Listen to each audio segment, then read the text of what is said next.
नमस्कार साथियों, एक बार फिर से आप सभी का स्वागत है और उम्मीद करता हूं कि आप सभी स्वस्थ और अच्छे होंगे और साथ ही साथ आप अपना जो अध्ययन है उसको सुचारू रूप से कर रहे होंगे।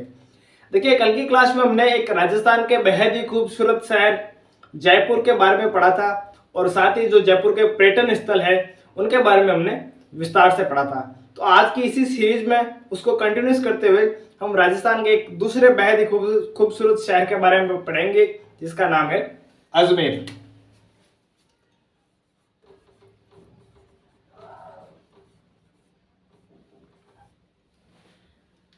पहली बात कि ये जो अजमेर है वह किसने बसाया, तो 1113 में एक चौहान वंशीय राजा था। चौहान वंशीय राजा का नाम है अजय राज। तो चौहान वंशीय राजा अजय राज ने 1113 में इस अजमेर शहर की स्थापना की। ठीक है, अब पूछे कि अजमेर में किस वंश का शासन था, तो कौन सा वंश हो जाएगा? चौहान वंश।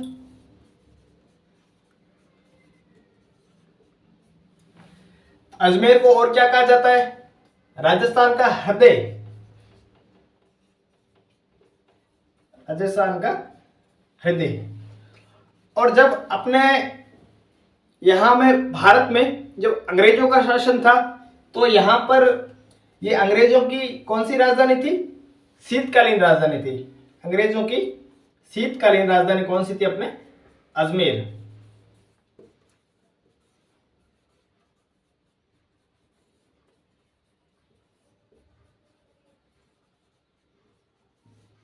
ठीक है, तो अजमेर की स्थापना कौन करता है? चौहान वंशीय राजा अजय राज। कब करता है? तो 1113 में करता है। और अजमेर में किस वंश का शासन था? चौहान वंश का। जैसे कल ही हमने पढ़ा था कि जयपुर में किस वंश का शासन था, तो जयपुर में कच्छावा वंश था ना। कच्छावा, जयपुर। और अंग्रेजों इसे राजस्थान का हृदय भी कहते हैं और ये अंग्रेजों की शीतकालीन राजधानी। तो देखिए, ये कुछ बेसिक इंट्रोडक्शन हो गया अजमेर के बारे में। अब इसके बाद में हम अजमेर के जो भी ऐतिहासिक स्थल है उनके बारे में डिटेल से पढ़ेंगे कि वो जो स्थल है वो किसके लिए प्रसिद्ध है, किसने बनाए थे, कब बनाए थे, और ये जो भी चीजें हैं इनको लेके एग्जाम में क्वेश्चन किस तरह से पूछे जाएंगे उसकी भी हम साथ में चर्चा करेंगे। ठीक है, तो सबसे पहले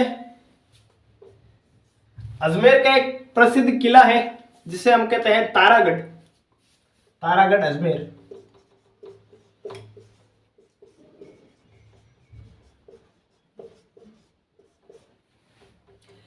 देखिए, जो तारागढ़ किला है वो अजमेर के साथ साथ एक बूंदी में भी है। बूंदी के किले को भी तारागढ़ कहा गया है, तो यहां पर कंफ्यूज होने की जरूरत नहीं है। ठीक है, किसने बनवाया? राजा है अजय राज। अजय राज। अजय राज ने इस अजमेर के तारागढ़ दुर्ग की स्थापना की। तारागढ़ किला या फोर्ट।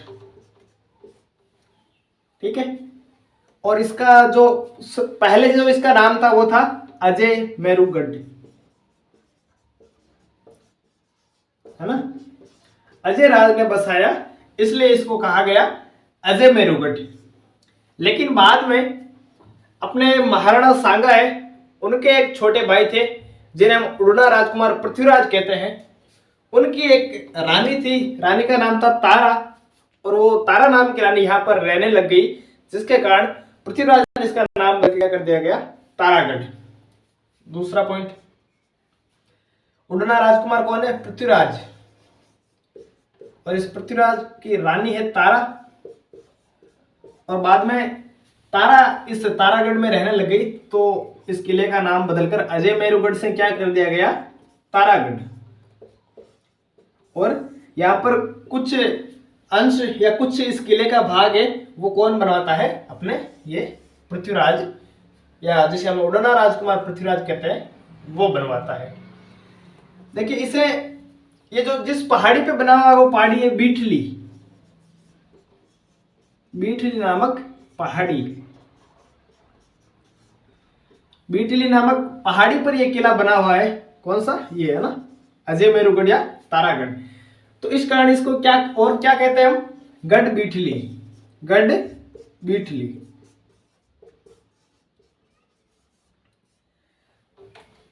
और देखिए एक विद्वान हुए, एक महान इतिहासकार हुए बिशप हैबर,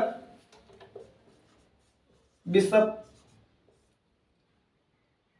हैबर, उन्होंने राजस्थान का ये जो तारागढ़ किला है, या जो अजमेर का तारागढ़ किला है, इसको क्या कहा है? राजस्थान का जिब्राल्टर।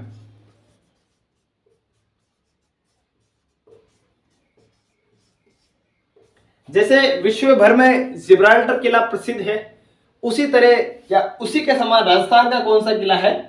ये अपने तारागढ़ किला है। ठीक है। और एक इंपॉर्टेंट बात, सबसे ज्यादा आक्रमण हुए इस किले पर, सबसे ज्यादा हमले सहने वाला किला, ये भी आप याद रखें।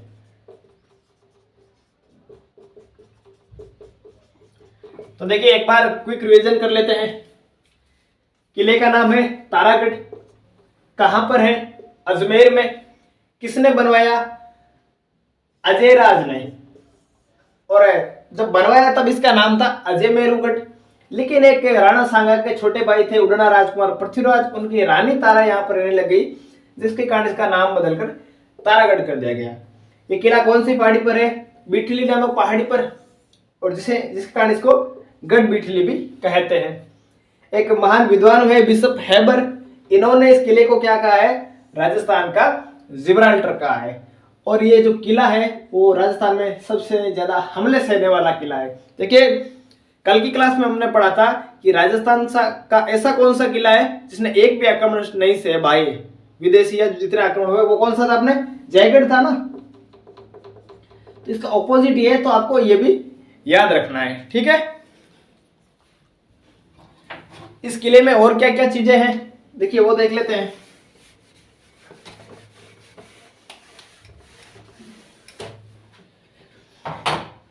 और है इसमें पहली चीज है मीरान साहब की दरगाह, मीरान साहब की मजार। अब ये मीरान साहब कौन थे? तुर्कों के पहले गवर्नर थे मीरान साहब, तुर्कों के पहले गवर्नर। ठीक है। दूसरी बात, इसमें और क्या है? घोड़े की मजार है। तीसरा और क्या है? हिंजड़े की मजार।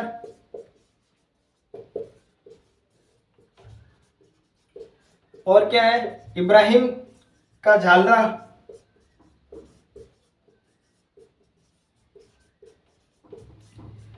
दूसरा या आगे का क्या? नाना साहेब का झालरा।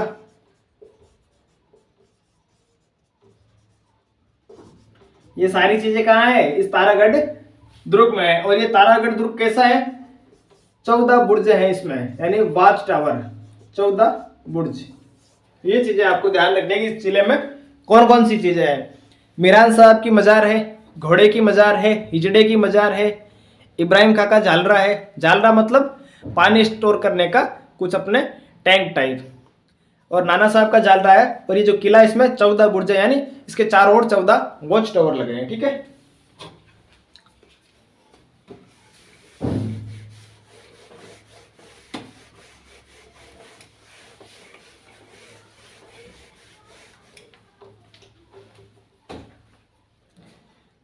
इसके बाद में है अजमेर शरीफ।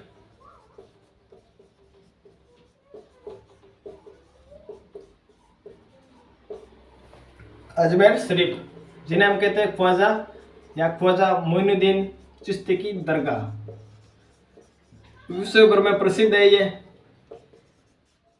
चिश्ती की दरगाह कहां पर है? अजमेर में।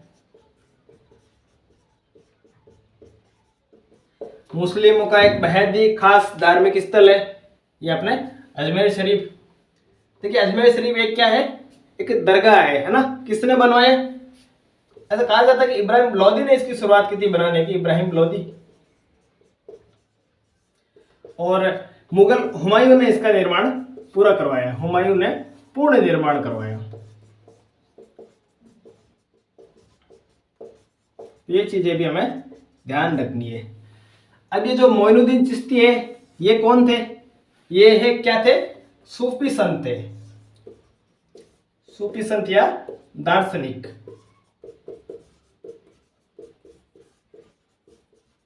सूफी संत या दार्शनिक थे। कौन? ये मोइनुद्दीन चिश्ती। और ये कहाँ के थे? ये ईरान के थे।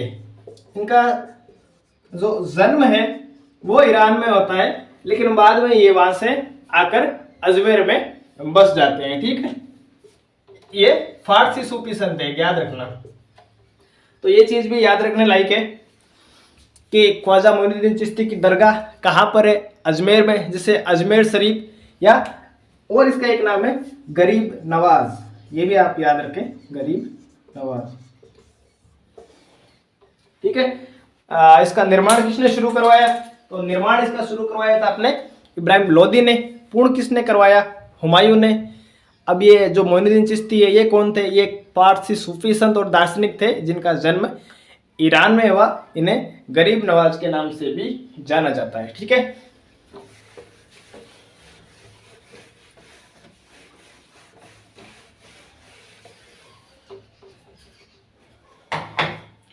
ये उम्मीद कर रहा हूं कि चीजें आपको अच्छी लग रही होगी, समझ में आ रही होगी। अगर आपको हमारी जो वीडियोस है हिस्ट्री के या जो करंट अफेयर्स के, अगर आपको पसंद आ रहे हैं तो आप उनको शेयर कीजिए, चैनल को सब्सक्राइब कीजिए, कमेंट, लाइक, शेयर सब कीजिए। ठीक है, इसके बाद में हम पढ़ते हैं ये 2.5 दिन का झोपड़ा। 2.5 दिन का झोपड़ा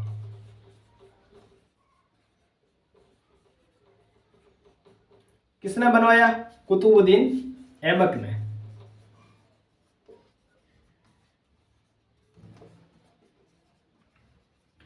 अब ये कुतुबुद्दीन ऐबक कौन है?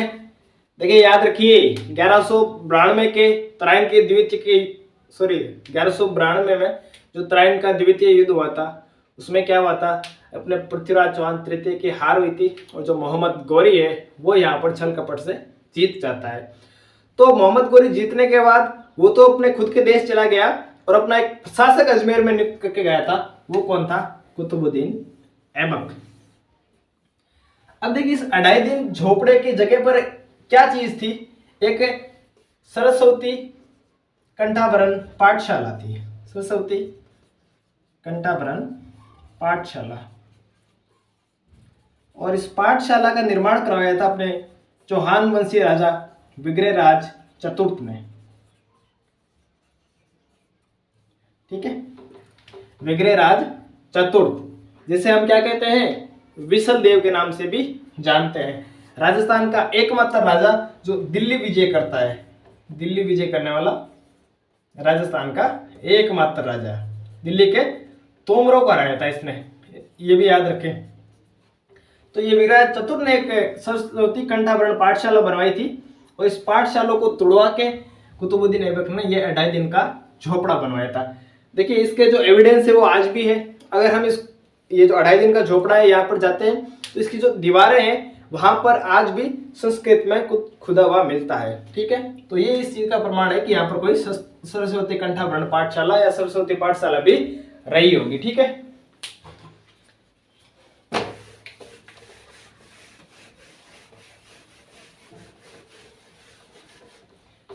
इसके बाद में एक झील है, आना सागर झील। झील का नाम है आना सागर झील।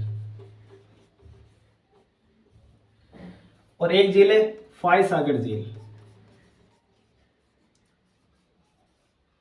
ठीक है, आना सागर झील का निर्माण कौन करवाता है? चौहान राजा अर्णोराज। चौहान राजा अर्णोराज इस झील है आना सागर, इस झील का निर्माण करवाता है। ये कैसी झील है? ये एक कृत्रिम झील है, कृत्रिम झील है।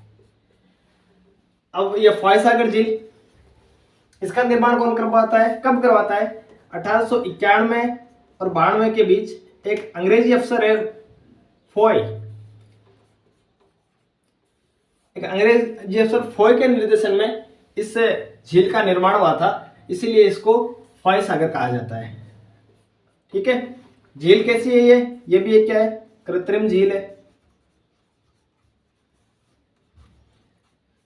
और इसका पानी कहां से आएगा, इस झील का पानी कहां से आता है, इसे आना सागर झील से इसका पानी आता है। तो दो ये मतलब ऐसा कह सकते हैं कि महत्वपूर्ण या प्रसिद्ध झीलें हैं जो अजमेर में है, आना सागर और फोय सागर।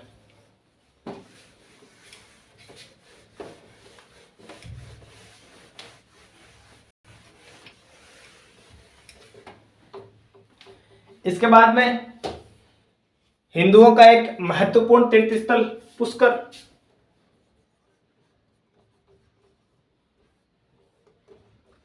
अजमेर से 13 किलोमीटर दूर घाटियों में बसा हुआ शहर पुष्कर बेहद ही खूबसूरत और बेहद ही शानदार स्थल है पुष्कर। ठीक है, अब इस पुष्कर में क्या है, ब्रह्मा जी का मंदिर है। अब ये ब्रह्मा जी का मंदिर हम कैसे गए, मंदिर तो कहीं से हो सकता है, लेकिन भारत का ये एकमात्र मंदिर है। भारत में ब्रह्मा जी का मंदिर पुष्कर के अलावा कहीं नहीं है, याद रखिएगा इस चीज को। भारत का एकमात्र मंदिर,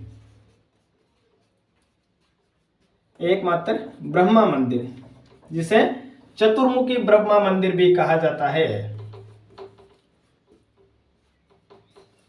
चतुर्मुखी ब्रह्मा मंदिर हिंदुओं का महत्वपूर्ण धार्मिक स्थल है ये।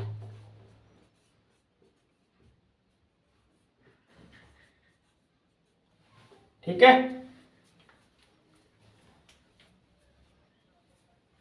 इसके बाद में पुष्कर में और क्या है, एक पुष्कर का मेला लगता है। पुष्कर में मेला लगेगा, इसके लिए इसका नाम है पुष्कर मेला। कब लगता है, कार्तिक मास की पूर्णिमा को, कार्तिक मास की पूर्णिमा को ये मेला लगता है। इसमें क्या क्या होता है, ये राजस्थान का प्रसिद्ध पशु मेला है। ठीक है, ये याद रखिए आप, प्रसिद्ध राजस्थान का पशु मेला।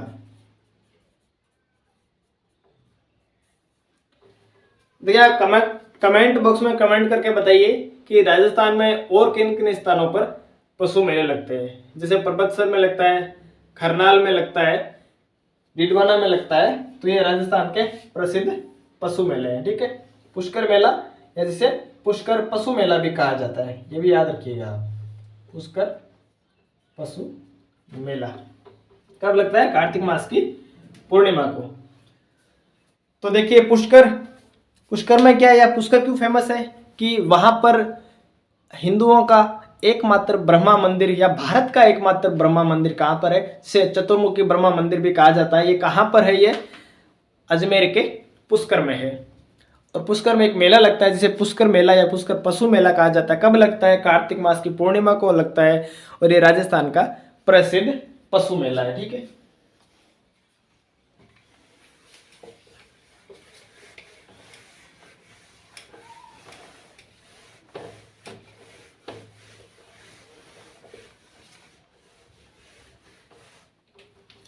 इसके बाद में एक मेयो कॉलेज।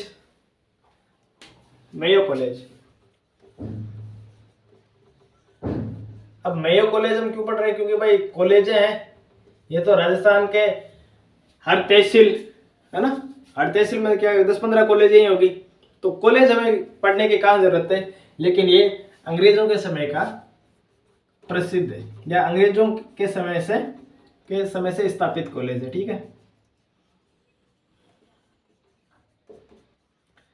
और इसमें क्या है, ऋषभदेव के जैन मंदिर, अजमेर ऋषभदेव के जैन मंदिरों के लिए भी प्रसिद्ध है। ये भी आप याद रखिएगा।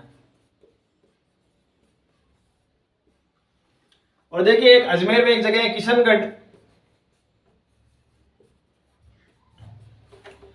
किशनगढ़ कहाँ पर पड़ता है? अजमेर में, ठीक है।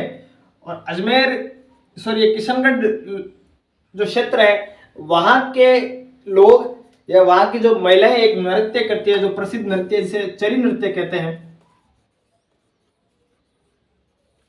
अब इस चरी नृत्य में क्या होगा? महिलाएं